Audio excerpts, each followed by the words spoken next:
really want to win, or like be able to go to the proper All Stars, just because I really want to play against the top tier talent in League of Legends.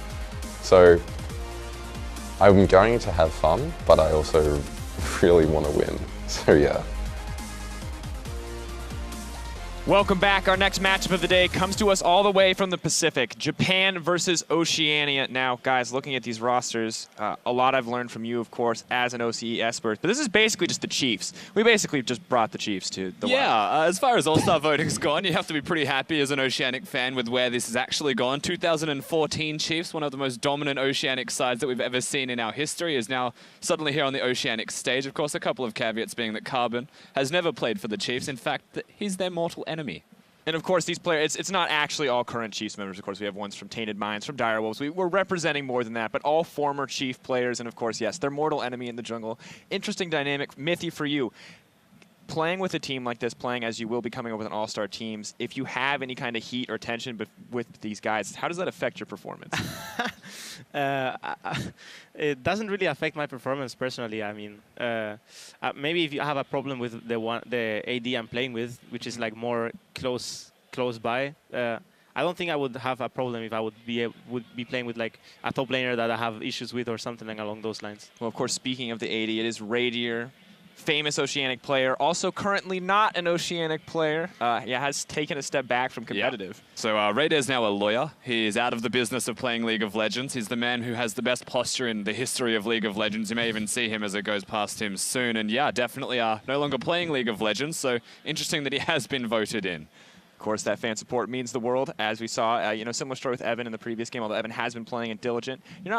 Fan favorites aren't always the same, as you might expect them to foil out. But Vedius, Japan, you're the man who's been doing the research. Break it down for me. Yes, because on the other side, you talk about fan favorites, and there's certainly a lot of them in Japan. And in particular, their top laner, Evi, a very popular streamer over there. He is the highest ranked Japanese player on the Korean server, up there in Challenger. Very talented roster, and he tends to play sort of stuff that's very tank-based, very bruiser-based, and it's going to be interesting how well he synergizes with the jungler Tussle, because this guy had a very impressive performance at the International Wildcard Qualifiers, and he played things like Lee Sin, he played things like Rek'Sai, and he was very much about, I'm going to get an early Tiamat, I'm going to gank, I'm going to rush level 6, I'm just going to gank all over the map and be hyper-aggressive. Well, looking at that too, his synergy with his support has always been a strong point for the Japan team. Now, Mithy, new patch, obviously, with standard lanes more prominent. How crucial is that jungle support synergy, or is it as big of a factor as it used to be? I think it still is a very big factor. You see it less because there's no lane swap, so you don't really get to go with your jungler all the way since level 1. But you still have the synergy where you want to pick where if you have a pressure matchup, you want to like use that pressure you have on the bot lane to snowball other lanes through just vision advantage, for example. Or just ganks. Yeah, and as you mentioned earlier, the plants do seem to help set up the solo support if they want to reward, but nothing wrong with keeping it classic. And yeah, the good thing about the plants is that now you don't really always depend on your jungler, especially if you're playing a ranged champion that kind of puts themselves in a really tough situation. If you get caught in the middle of the jungle, you can now use the plants to escape, run away. So it's a better patch for sports. Absolutely. Of course, that's going to do it for us. That's enough from us overall. But before we send it to the caster desk, just want to give a quick shout out to the casters who have dressed up as the cast of Final Fantasy XVI. We'll send it over to them now. Thank you so much, Tifa. But we are the protagonists of our own anime here on the caster desk. But I am Richard Polscam. I am, of course, joined by Indiana, Frostcure, and Black. How are you, my friend? There are not enough zippers for us to even qualify for Final Fantasy characters. Not yet, not yet. But before the game gets underway, let's take a look at the contenders we have here today. Starting in the blue corner, representing Team Fire, it is Japan. In the top lane, it will be Evi from 7th Heaven. Jungle, Tussle from Rampage. Seros on Detonation Focus Me, Heretti from Unsold Stuff Gaming, and his support, Dara on Rampage. And on the red side of the rift for Team Ice, the Oceanic All Stars. Of course, we just actually saw them on your screen right there, but we'll get it fixed. It's in the top lane. It's going to be Swiper from the Chiefs Esports. In the jungle, Carbon representing Legacy Esports. Mid, it's another Chief member from Swiffer. And then AD carry and support, it's the old duo, Radier and Rosie from the Direwolves and Tainted Minds. I can't remember if they said this on the analyst desk, but Raider is now a lawyer. He stopped and moved away from League of Legends. He's kind of like an upper plat player, diamond player, but he's now a lawyer. This game writes itself. He's playing against a Japanese team. You know what I'm going to be calling out as we get into game. I'm not going to spoil it. You guys know anyway. Oh, Oh, God. You signed up for this. I definitely did with full... See, the thing is we actually... the casters pick, and which games we pick, it kind of depends. So, you know, if you want to do the Oceanic games, you actually have to wrestle an alligator, and then whoever successfully does that gets to cast the Oceanic games. But for the Japanese games, we're like, let's do a Beyblade arena fight. And Pulse stepped at it. He's like, Beyblade arena, I'm ready. I'm in. And I bodied everyone, and that's why I'm here right now with Roscoe, and that's how it all came together. But I'm really excited to watch this matchup. I mean, just in terms of player stories as well, Japan is just a crazy team. You've got Evie in the top lane. He was on a team that was basically made to be the hitman of their league and just take out the top. Very popular, very well respected. It was funny, you know, when the players were getting into the room, the Oceanic team was talking a little bit of trash, like, oh, we're going to ice you and things like that, because obviously they're representing Team Ice. Meanwhile, the Japanese players get in, they're like, have fun. It's okay, like exclamation point, just very adorable across the board. But, you know, we did mention that there were rivalries on the Oceanic team. There's also rivalries happening on the Japanese team as well. Again, it's a mixture of 3 different teams. You got Rampage, you got USG, as well as 7th Heaven there. So it's not all cohesive sunshine and rainbows on either side. Japan coming into this, you know, the players said that we're very proud. We were very surprised that we got selected for this for their individual roles, and they're just here to make an impact and a splash. The region recently has had a lot of money flowing into it to try to level up the structure and the support, you know, get them towards more of like what's been established as the standard in the power regions. And so making an impact here would really congratulate all of that success they've put back home domestically.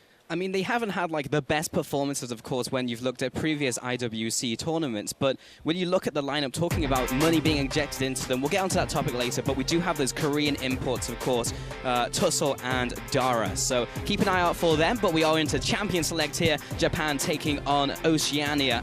And it will be Karma as the first ban here, followed by that Syndra aimed at the mid lane of Seros. So we've started to see a bit of trends happening over the first 2 games. We're starting to see that bleed into this 3rd game now for the day. And it's always going to be a question, you know, what is the meta going to look like? A lot of Syndra and a lot of Karma, either priority pick and ban, although suddenly things are starting to diverge. Indeed, they are. Kennen and a Blanc banned away here, followed by Jace as well. So taking a little bit from the world meta, Oceanic following that train of thought. And we have to recognize that Swiper and the Oceanic team, the Chiefs, did recently play at IM, and Swiper was picking up that Kennen, so definitely a lot of respect going there from Evie. We're waiting for that final ban, which will be locked in by OCE, and that'll be the Rise. So a lot aimed towards Seros here as one of their star players on that lineup. Yeah, that's going to be 3 bans for the jungle as well as 2 for the top lane, which means that the, mid lane and the top lane, which means that the jungle pool is completely wide open. We've seen Lee Sin hit the bench a couple of times, Ivern played or hit, and it's actually not going to be a jungle priority because you have so many options available.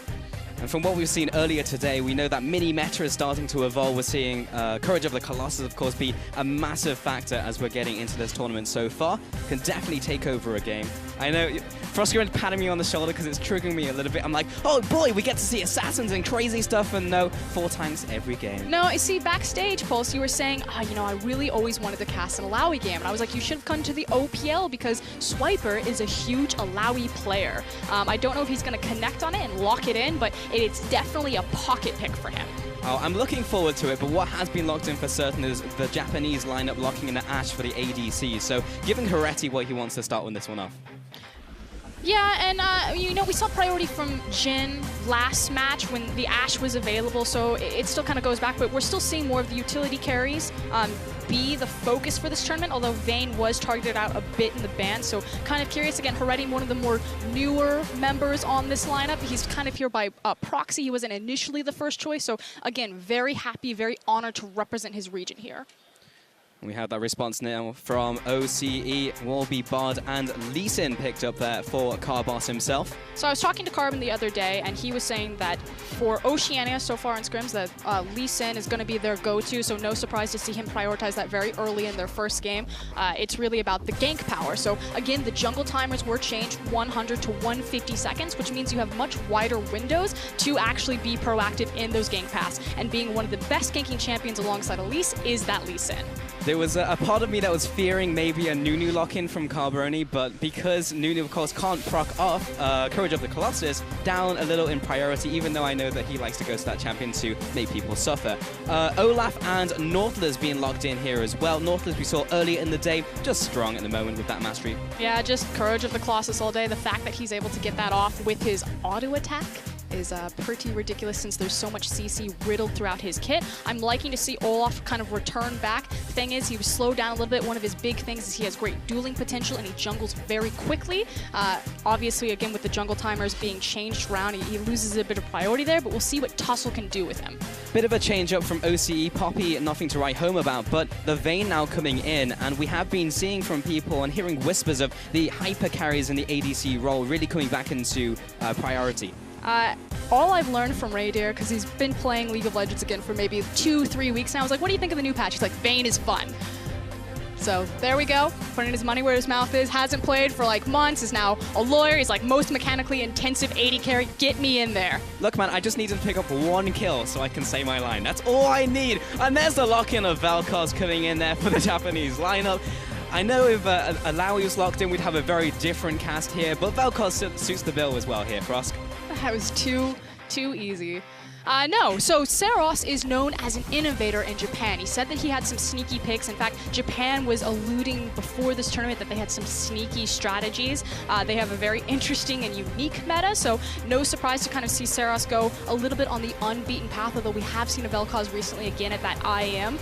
But otherwise, pretty standard picks across the board outside that mid. Unclogging the Frog as well with Tam Kench. And as you were talking about, like, Saros is that innovator. If you followed him at all, you will have known that he used to be that big Zillion player. And this is what's cool, is because Saros is known as the faker of Japan. He is their premier mid laner. Recently got a bit of competition with Roki coming up through the league, so it's kind of the first time that Saros had to really return to form. And it's explosive in this matchup in particular, because if you're looking at Saros on Team Fire, you need to look at Swiffer on Team Ice. Now has the victor in his pocket for that last pick, and he is the best performing player in Oceania right now. So these two mid laners are going in for a clash. They're gonna duke it out, and we'll see how the junglers also get involved in that action.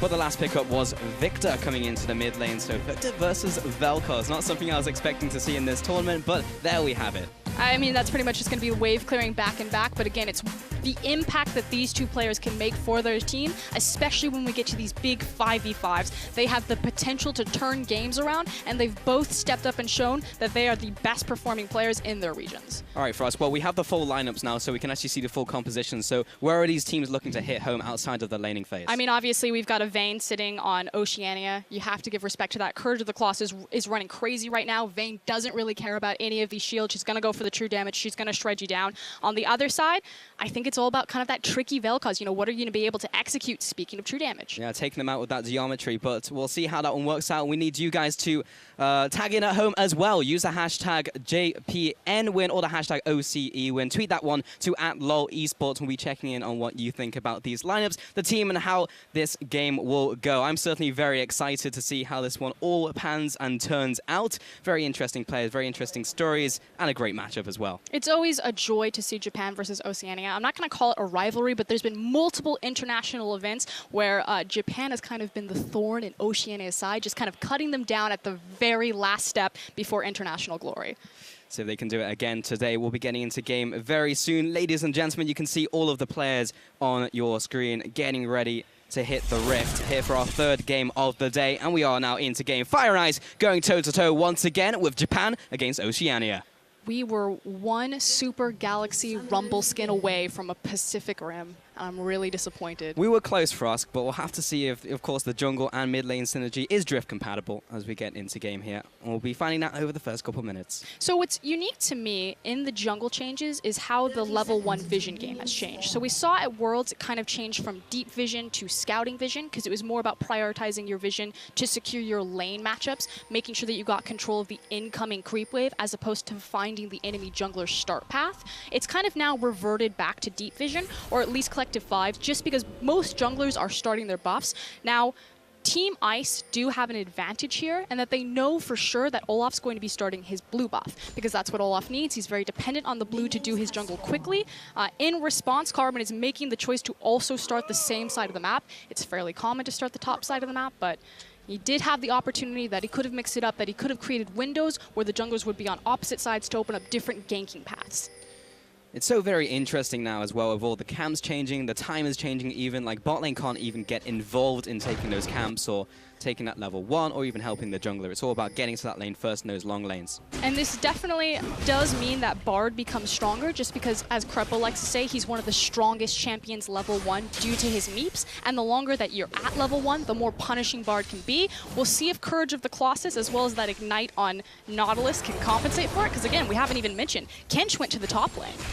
That's very true. Evi's going to be bringing it up there. Evi a play on Ebi as a shrimp, so he's playing the marine life coming into this one. And we've really hyped up Evi, you know, 500 LP challenger on Korean server. That's not something that's easy to do by any means. Oh, yeah. He also does it playing from Japan with 80 ping. So, you know, everyone else is sitting in Korea and you're like 7, 8 ping. Yeah, like a single digit thing. But on the other side of that, Dara also has a ton of respect. He's considered the best support in the region. The desk was talking about his synergy with the jungler Tussler because they're from the same team, Rampage. And so it's really kind of a combination of how are this Olaf and this Nautilus going to connect and start exploiting ice, especially in this bot lane. They have so many tools to do it. You've got so much CC riddled through Nautilus's kit. You have the Asher at level 6, and it completely compensates for the lack of CC on Olaf's kit. And Raydeer, he's just trying to play the farm game right now. He's like, look, guys, I've been a lawyer for the last couple of months. Just let me farm. Let me just play Vayne, and I'll get to late game, and I'll kill all of you. Let me even back it up farther. Look, guys, I'm Raydeer. I sit in my lane, I farm, I play the hyper carry. This was Raydeer's MO even before he went into retirement. The thing is the Chiefs used to understand, get Raydeer to late game, he'll make the hero play. He got a pentakill when he did take down Legacy kind of the last time we saw him. So the expectation, he's a 5v5 AD carry. He's not a laning AD carry. How much faith is there now, though? Having taken such a hiatus from the game and now coming back, they're clearly still some faith because they've given him that Vayne, but is it then putting that burden on Swiffer in the mid lane and saying, hey, if this Vayne doesn't work out, we'll just bring someone else to the table who can also blow up the whole enemy team? I think the burden is actually on Carbon, particularly because he is that Lee Sin pick, because the jungler is still very important in setting the tempo of this game, and it's really all eyes on Carbos here as kind of the captain and shot caller to dictate the flow and kind of compensate for the fact that, you know, Swiffer's just, it's going to be ping pong back in the mid lane. I'm going to push it in, you're going to push it back. Raydeer's going to be down there, he's going to be free farming. Swiper's up here on Poppy.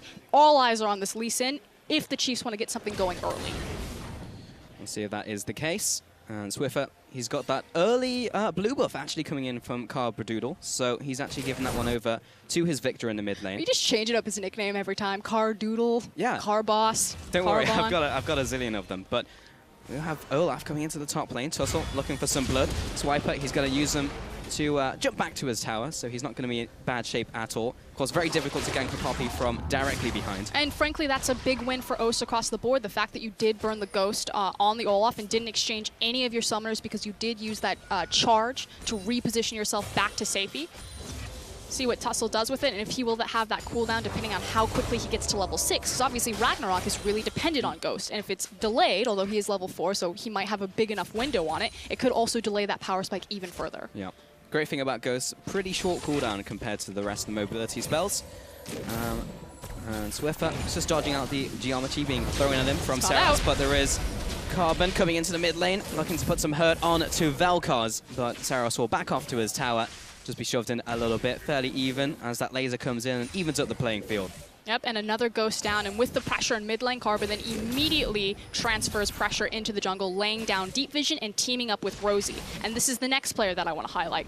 Rosie is incredibly aggressive. He's a known Bard player. He likes to play playmaking supports, and he has been known in competitive matches to play static Shiv Bard. Don't think we're going to see it today, but that's pretty much the essence of Rosie. This guy likes to kill people.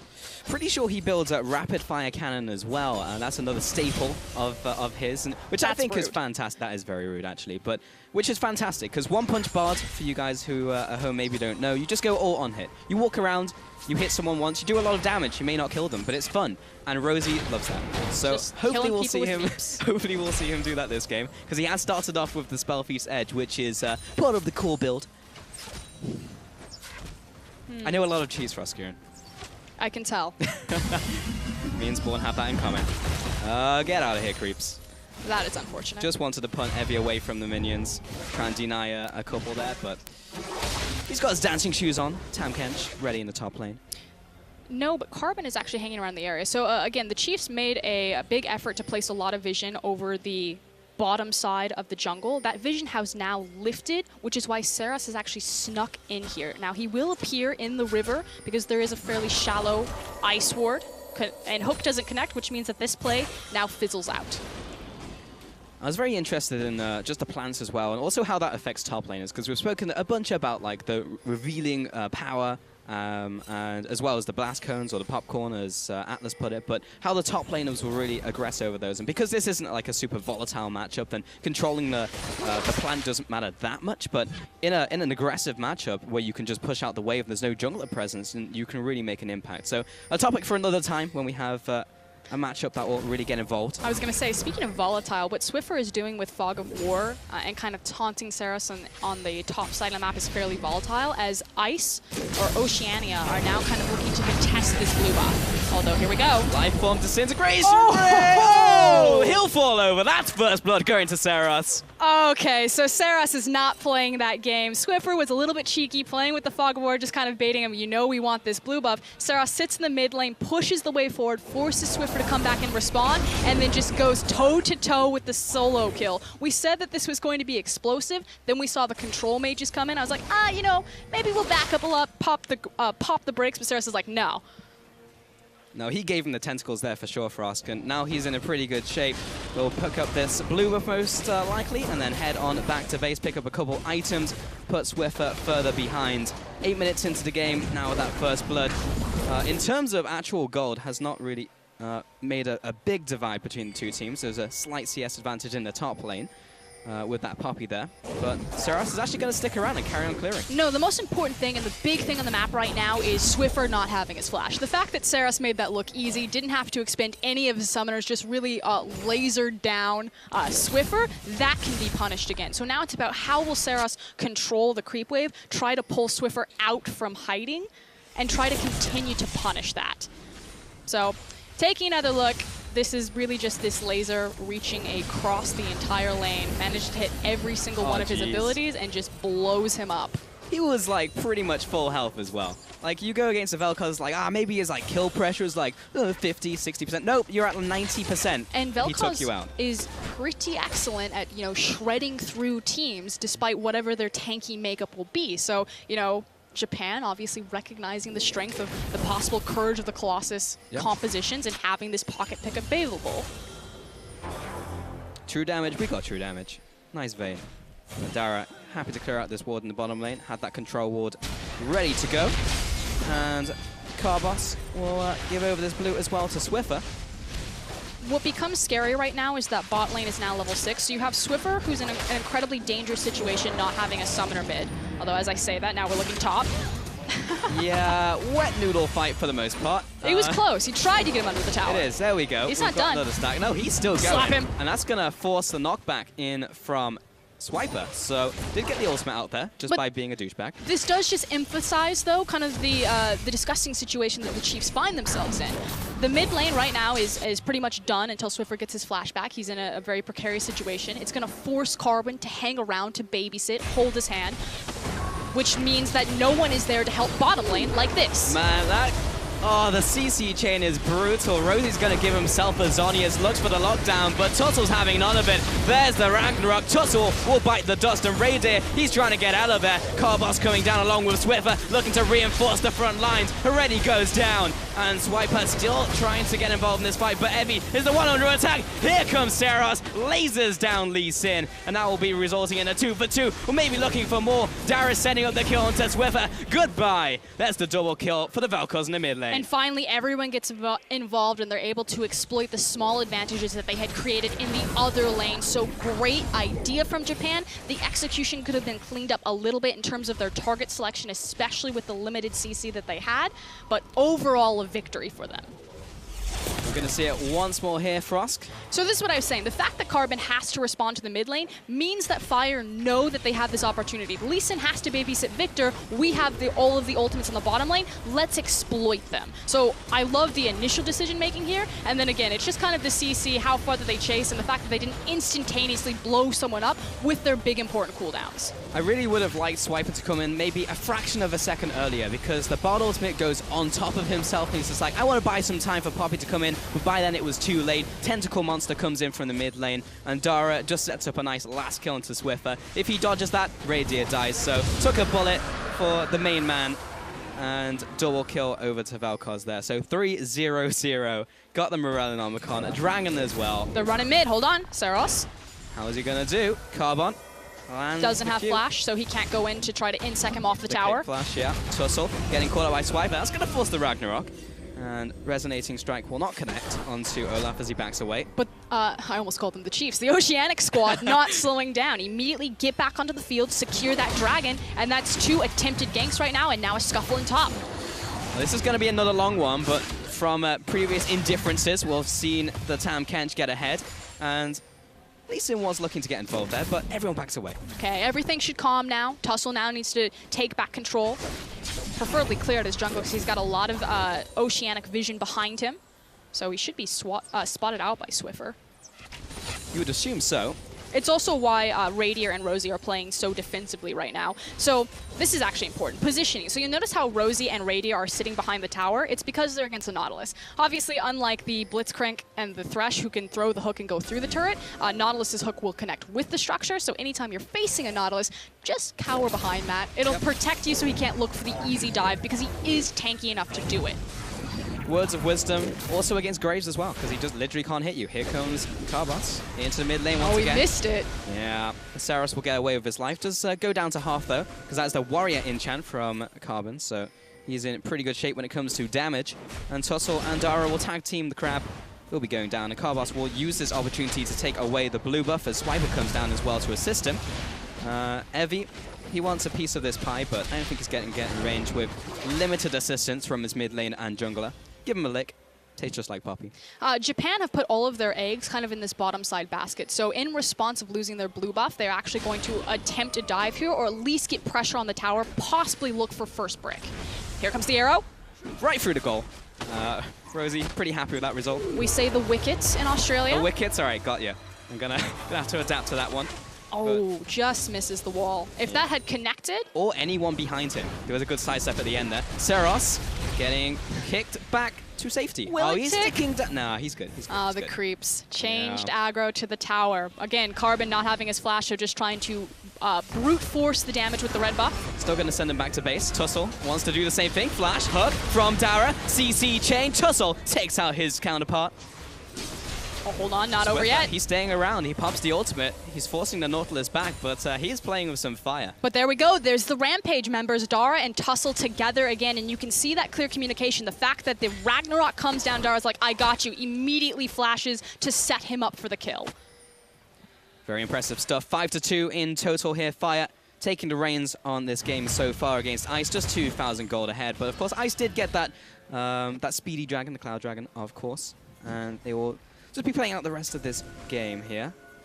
Where is the gold distribution? Well, Saros is massive, so that's a thing. And the Vel'Koz is big. Yeah, I mean, that's what we expected coming into the matchup, right? It's just like, it's going to be a lot about this mid lane, how Saros stacks up against Swiffer and how they get into those late game team fights. We are going to actually take another look at that replay, though. And again, it's as soon as the Ragnarok is, like, look at how far back Dara was when the Ragnarok was procced. The communication of, I'm going to flash this wall, I can get him, trust me, use that big cooldown, we're going to find you a kill. And that he did in the end. Flash from Rosie doesn't connect onto a wall. Weird angle there. Radier coming in once again. Carbon is here to assist. Heresy putting down the damage he can. There's the flash kick that we're all looking for. And that will be Radier picking up that first kill of the game for himself. Radier going for this one-on-one trade. I'm not even sure how this is going to go, but everyone is behind him to assist. And Saros, he was just buying time. You've activated my trap card. And Radier trying to get away, but not going to be so lucky. Down for the count. And Swiffer, meanwhile, takes out Tussle in the top lane. It's a feast in bottom lane as Tam Kench finds another. Just absolutely dunked right there. Gobbles up Carbon, spikes him on the ground to pick up the kill, as well as the tower. Huge swing for Japan. 8 and 4 now. Swiffer taking the opportunity to chunk the middle tower, but will not be able to take this one away as this minion wave is dissipating. Big swing here, as you mentioned, for us. Yeah, and that was all on the back of Radier. You know, we said this guy's a retired player. He's now a lawyer. He hasn't played League of Legends in quite a minute, and you can clearly see right there, that was strictly a mechanical error. He stepped forward, didn't respect the space that Ashe had, and you could almost see. Saros is just kind of like dead. chilling. Yeah, see you later. And that'll be the shutdown. He He put himself in between the wall and the turret. Yes. Small space, nowhere to escape. Speaking of not respecting your opponent. Respect the disco ball. We were saying that as soon as the changes came to Victor Ultimate. It's just like, that hurts a lot. You should get out of there.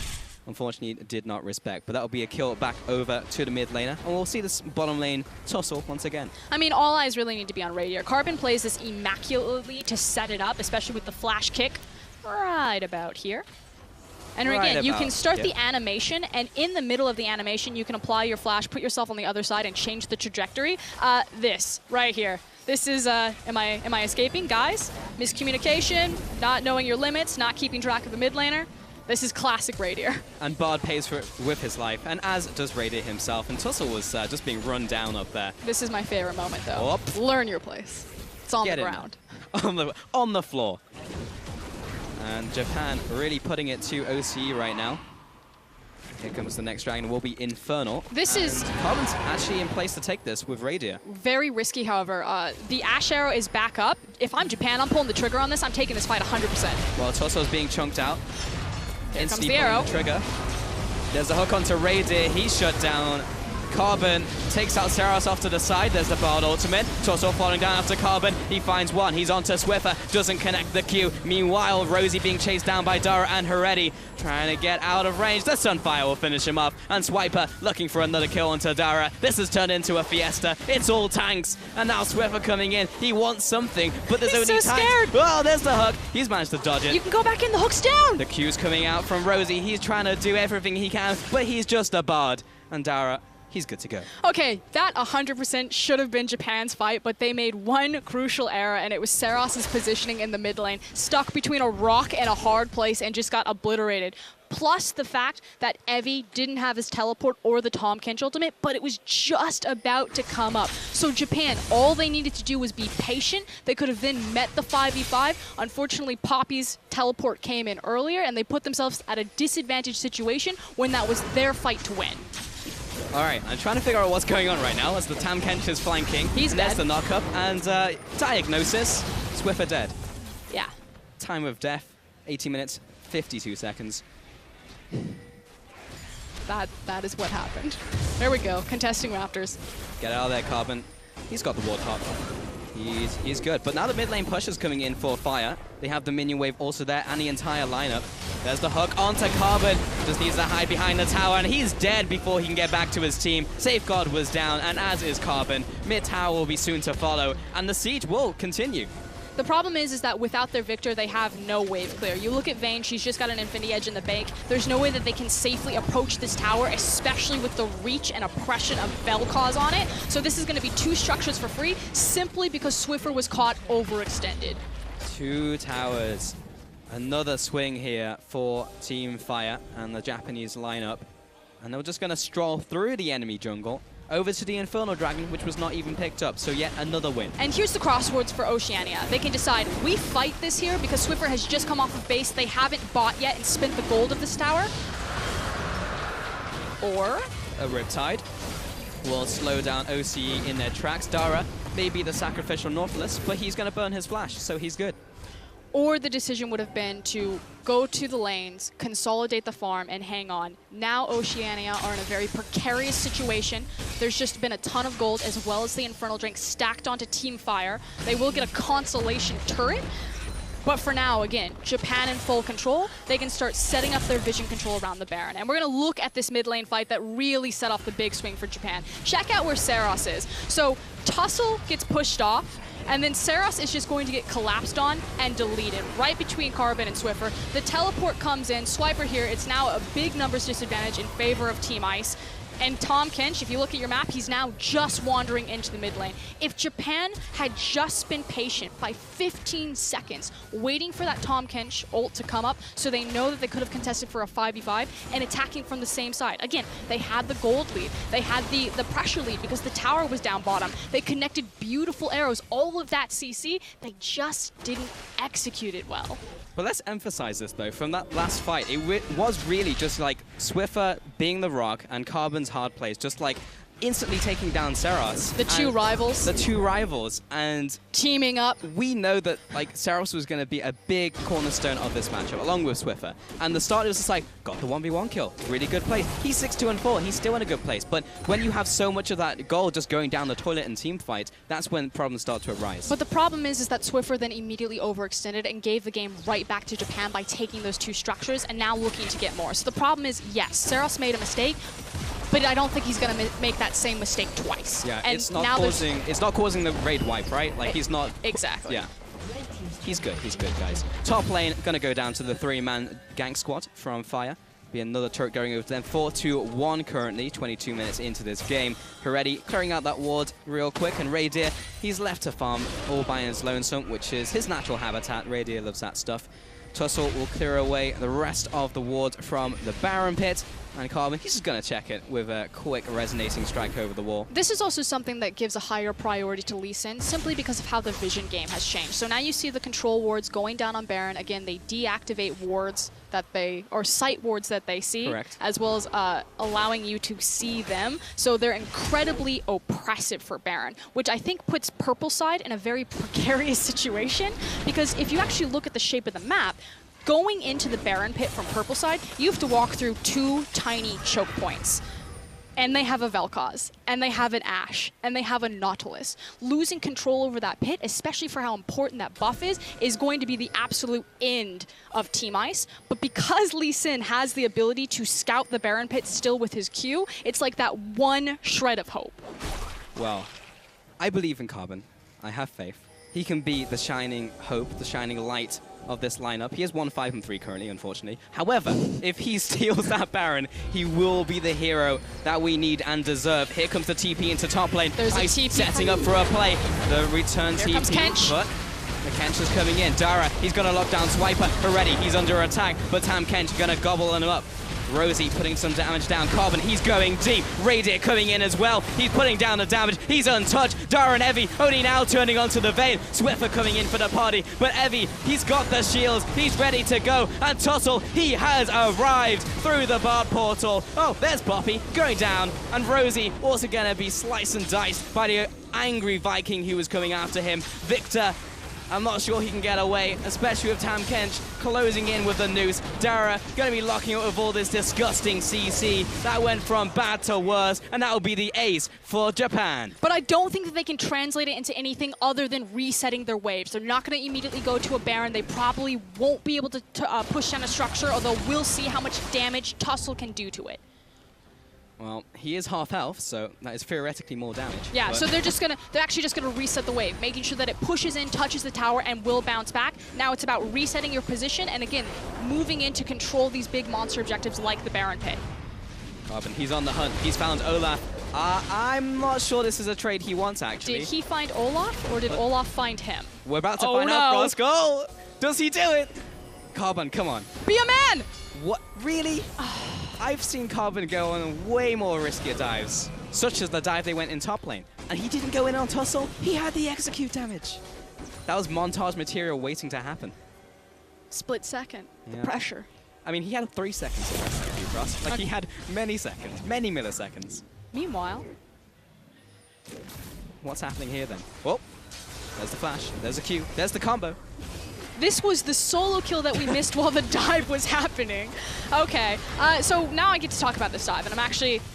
The thing is this composition from Fire is so tanky that as soon as Raydir is gone, and since Swiffer is solo killing Seros in the mid lane, it's over. And the problem is that Evie is massive. Tahm Kench pretty much did all of that damage, and it was executed fairly well by Oceania. The fact that Swiper maintained the tower aggro for the entire time, letting Raydir just kind of run free. But again, Tahm Kench just gets on the Vayne, and not only is he ridiculously tanky, he's doing ridiculous amounts of damage.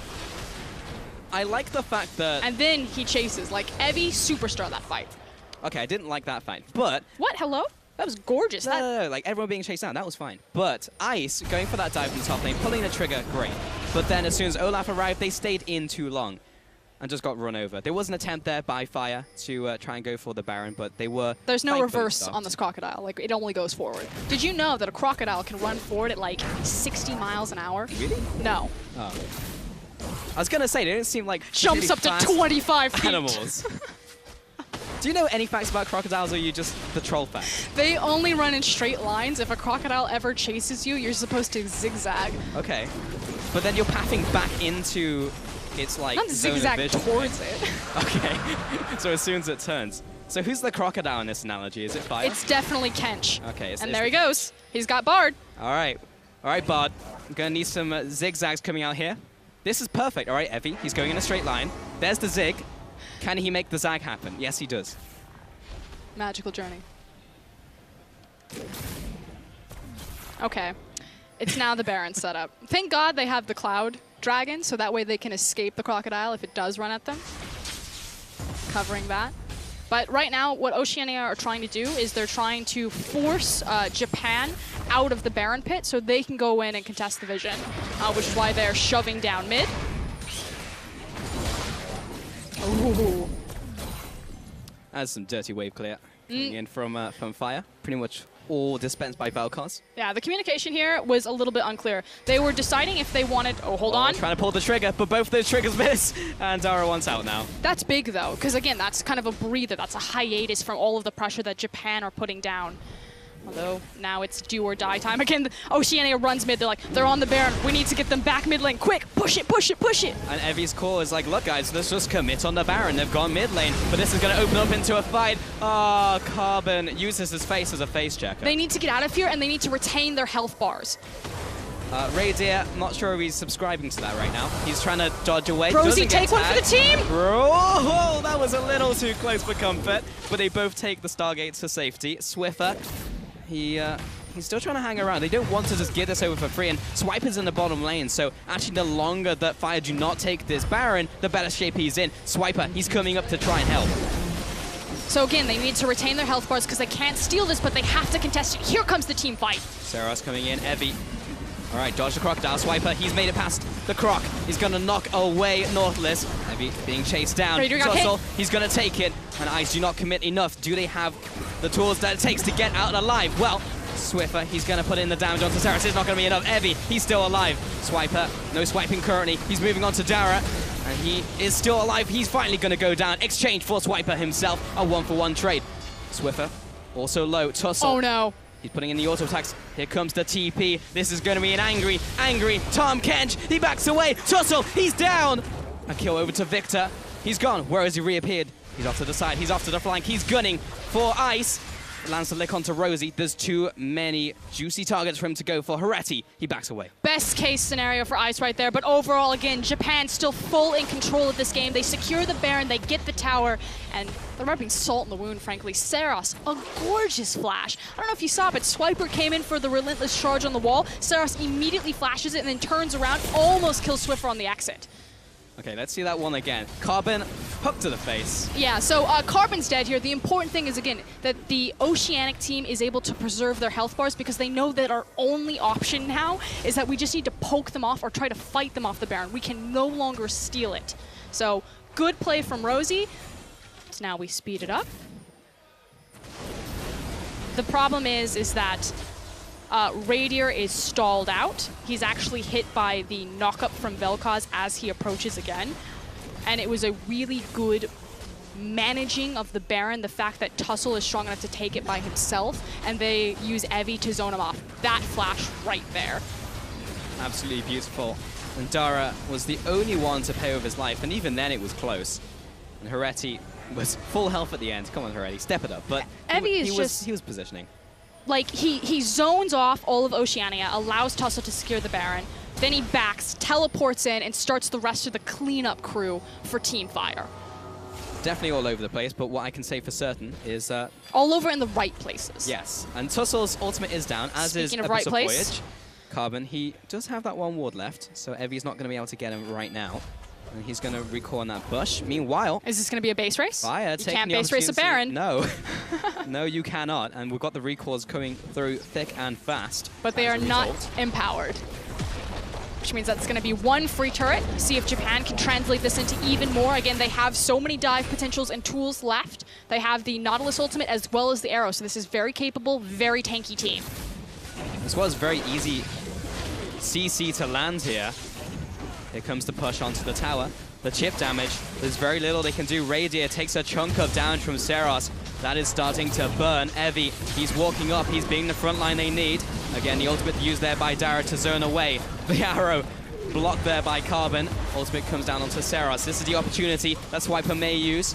He's still blocking up the damage. He's taken too much. The laser will disintegrate him. Carbon also drops there. Evie is going to eat up the Vel'Koz. He's in good shape. Redemption comes down for the quick team heal. And that tower is long gone. In for the inhibitor as well. And Fire, they get to do whatever they want. Japan is just all over the place. And Ice, not sure if they can recover as they are getting melted right now. Radier caught as well by Dara. They are zoning him away. Tussle, this could be good, but no, unfortunately, Tam Kench exists. Tussle will carry on to this tower. Suefa, he's doing all he can. The hero play that OCE need to keep this game alive did not pan out. And Radier cannot come with the objection that he really wanted in this game. And I really wanted to say, Fire, that's the win. That's the win to Japan. Japan step up again and continue to be the consistent thorn in Oceanic's side. They seem to have found the Achilles heel, and every time, no matter what the representation, no matter what the roster, they find the wins. They really were the protagonists of this story, Frosk. I was wondering, is it Radier? Is he going to be the hero? No. No, it is definitely Evie, that guy in the top lane. Not only the fact that he got the Tahm Kench, and this game really kind of solidified the cherry on top, you know, in terms of how strong Tahm Kench is, especially now that he's been added as a flex, being able to move into that top position, being able to move and be successful in that support position. But what Evie was able to do with that champion, constantly right place, right time, starting the fights, zoning people off, prioritizing the objectives, teleporting back, finishing the fights. Just a phenomenal performance. I mean, we heard this guy's the best mechanical player in Japan, and he proved it right there. I mean, he ended the game unkilled, and he outdamaged everyone else on his team outside of Vel'Koz. In fact, he outdamaged everyone other than the mid laners. As Tahm Kench top lane, he went in on this game. And you know, we said that this was probably going to be a game about mid laners. You know, you got Swiffer on one side, you got Japan's Faker and Seros on the other side, and the fact that across Japan's roster that they had that ace in the hole with Evie in the top lane, the fact that he can carry from a tank position, because that's really what Tahm Kench allows you to do. Yeah. Really perfect play from that side, and we saw a bit of a back and forth in the early game, but ultimately couldn't really get into those late game team fights, and they were forced hard, and I like the proactivity from OCE, thinking about the top lane dive, but they went in too deep, too hard, all got swept away under the rug, and ultimately Radier could not get the game he wanted, and the game that his team really needed from him. The problem is that you have two different ideologies on these compositions for Oceania. So you have the Vayne and you have the Victor, so a very fragile backline. And then you have Lee Sin and Poppy. Now, both of them have great dive potential, a great reach into that backline. And you have very immobile carries. You know, Vel'Koz, he needs to be stationary during his ultimate. Ashe, very fragile, very immobile. You can jump back onto her. Which is why, again, the Tahm Kench able to reposition them. But the thing is Vayne doesn't want her carries or her protection to dive back. She wants them to sit with her. So I feel like the Victor may be a poor choice. Maybe look towards that Cassiopeia, because the thing is Cassiopeia can stand next to Vayne and protect her. Well, that was still the win to Japan in the end. Executed pretty well, I would say, in the end. But Hingers is standing by with Seros from Team Fire to hear more about that victory. Thank you, Pulse. I'm joined right now by Sarah, mid laner for Japan. Congratulations on the win. I want to ask you about the Vel'Koz pick. Is that one of your favorite champions to play? 今回ベルコズをピックしたようですけど、実際自分の中で好きなチャンピオンの一つですか？そうですね。好きなのもありますけど、盤で環境を整えれば勝率が一番高いジャンプだと思って、好きでなおかつ強いジャンプなのでピックしました。Yeah, he's one of my favorite champions, but although I do like him, the draft phase has to really work on my end of the deal, so the draft went well, and I thought Vel'Koz was a good pick, so I went with him. Then how did it feel to get a solo kill in the mid lane first up? I mean, you were taking on one of Oceania's sort of best players, and you just kind of dominated. Feel good? 今回、ソロキルから始まったと思いますけど、オセアニアのトッププレイヤーからソロキルを奪ったっていうことはどう思います？そうですね。やっぱり強い相手をソロキルできたっていうのはすごい嬉しいですね。I feel really good because I know he's really high level and taking a solo kill from him really makes me proud. Excellent. And finally, I want to ask what you're looking forward to for the rest of the tournament. There's a few different modes. Is there anything in particular that you're excited about? 自分の中で今後の、ゲームモードであったり何か期待しているところってありますか？そうですね、去年その1対1途中で負けてしまったので今回は勝ちたいですね。In last year's IWCA, I did pretty well in 1v1s, but I want to go a little bit further this time, so I'm really looking forward to that. Excellent stuff. Thank you so much for taking the time to speak to us. And that's all from us now. We're going to send it right back to Sifa at the desk with more. Thank you very much, Hangers. Of course, pretty back and forth game for some periods, but at a certain point, it just felt like Japan absolutely took control. Now, Vedius, I was excited about Saros. I was excited about all this Vel'Koz action, but you had a little bit of a different take. Evie with the insane Tahm Kench. Now, I was told a lot about this Tahm Kench coming in. People were like, hey, you need to be careful because this guy really is well known in the region for this champion. When we saw it in the draft phase, a lot of us were discussing, hey, like Tahm Kench Ash bottom lane, very common, pretty good combo. And then it went straight to the top. I'm like, oh yeah, Evie plays this really good Tahm Kench, and he had a fantastic performance throughout the, I mean, we're going to cover it later on into the game, but he really was a standout player. Well, absolutely. Let's start then with the early game. We have to start with some of these early fights because honestly, sometimes these were back and forth, but it just felt like Japan was so much more coordinated than what we saw from the Chiefs in their game, particularly around the bottom lane and the early stages. Yeah, there was a lot of, I guess, positives for Oceania, but at the same time, a lot of negatives. And ultimately, to me, it came down to mechanics. The one saving grace was the start of this fight, which Rosie actually executed on decently well to get himself into an advantageous position where the rest of his team can come in. But those mechanics actually work out negatively in the end for the Chiefs as Japan collapse second, but more effectively. It's pretty brutal to watch. You can see we get a little bit of cleanup here. Carbon moving in with Swiffer to make some of these moves. But honestly, a lot of points in this game, so it feels like Oceania just stayed a little bit too long, maybe got over-aggressive, or the target priority wasn't quite there. So, I mean, from your impression, what is the big difference between these teams at this stage, Rusty? I think there was more of a drafting concern for the Oceanic team above all else. There was some good moves and some bad. So I don't know why they picked Vayne firstly. There's a lot of hype around it. We have seen it picked or banned in every single game so far, but I'm not personally going to say come out of retirement and play the hardest champion in an AD carry role. Play something like the Ashe or the Jhin and just be safe and work with your team. That's the biggest thing for me. And Mithy, what are your thoughts on the Vayne pick? What is it supposed to bring? What did it bring there? Well, my personal opinion about Vayne is that I don't think it's a very good champion, and it's very situational. You want to pick it into a lot of tanks, which is what they had, but at the same time, you don't want to get CC'd, like locked down, like Nautilus can do, for example. So it was a good pick, but at the same time, it's like a very hit or miss champion, and it loses lane in a bad way most of the times. Well, in the hit or miss, I mean, you bring that up. Let's take a look at one of these team fights in the river, because some of these fights were absolutely brutal for Radier. And as good as Radier is, or as, you know, struggling as he is, not a whole lot of Vayne can do in some of these situations. I mean, being forced into this choke point really isn't ideal for him, especially when you have the entire collapse from the Japanese lineup. And I mean, this is something that we do have to credit from the Japanese All Star team, is that they were very quick to react to any sort of engagement that kicked off throughout the map. All 5 members would try to collapse as often as they can, and it was just so back and forth, but it always ended up with tanks versus tanks in the end. And at the end of the day, Japan, they just had way more tanks. They had 3 tanks. It was pretty absurd. There was actually no counterplay when the Vayne can't hit those people, and that's the thing. The Nautilus can knock him up. Tahm Kench can eat the person that the Vayne's trying to target, and more often than not, he was going for the carries. Ash Arrow 2, Vel'Koz ult, Vel'Koz E. Too much zoning. But honestly, we also have to say that Radier had a horrible game on Vayne. I think that both positioning-wise, mechanical-wise, and just decision-making-wise, I think he struggled on those 3 areas, and that also made the Vayne pick not as good as it could have been. And while Oceania and Team Ice can hope that he's going to bounce back in the coming days, let's take a look at one final replay. This was the last nail in the coffin here for the side of Oceania. It starts off so good. We see this beautiful 1v1 play in the mid lane, Swiffer doing well, but we get to top and it just feels like everything goes wrong. Well, they're like diving at Tahm Kench and the Nautilus, which is very prone to go wrong, and on top of that, they have no minions. They ult the tower and they want to try and go in and get as many kills as they can, as fast as they can, but the Tahm Kench can eat someone and they can stall it out, and it just turned out so wrong. At the end of the day, some executional errors, maybe some mistakes, maybe some jitters. over the course of the tournament. But Curious to see. I will say that both teams, at the very least the Japanese team, sounded like they were having a lot of fun up there. Like, we heard a lot of vocal players, every play that was being made. I know when Swiffer died at the start, all of his team were like, hey, Swiffer!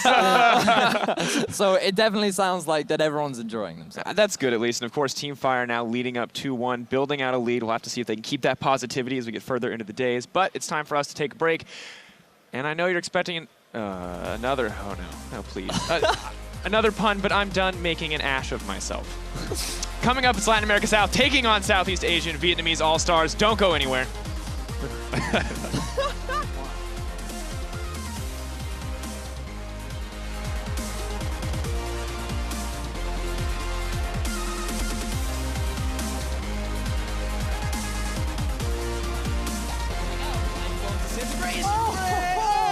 He'll fall over. That's first blood going to Sarah. Here comes Sarah's lasers down Lee Sin, and that will be resulting in a 2-for-2. We're maybe looking for more. Dara setting up the kill onto Swiffer. Goodbye. Dara going to be locking up with all this disgusting CC. That went from bad to worse, and that will be the ace for Japan. Tussle will carry on to this tower. Swiffer, he's doing all he can. The hero play that OCE need to keep this game alive did not pan out.